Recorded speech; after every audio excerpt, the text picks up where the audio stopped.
Praktikak aukeratzeko orduan eskaintza zabala sakagu, nahi genuen kolektiboakin esku hartzeko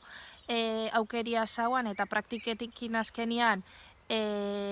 ikasitakua praktikan jartziaz gain, jakintza berrixak ere ikasteko balio izaten dute, eta erabiltzaileekin kontaktu zuzenaz gain, beste profesional batzuekin ere bai elkarlanean ibiliz, bakoitzan jakintzak handitzen duaz. Praktikak dira azkenian lan mundurako ate bat.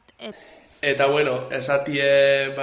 Erasmusien Italia etortziek, kistelako onura mordu ekarri eskuzela, azkenien hemen pilo bat ikasten gabiz, pilo bat zabaldu gara, azkenien eukindugu aukera hizkuntza berri bat ezagutzeko, eta kistelako erronka izendaz, azkenien jendiek ez daki izuaz zelan komunikau, eta zuk ez dekozu beste remediorik bere hizkuntzera joti baino, eta kiston erronka izenda.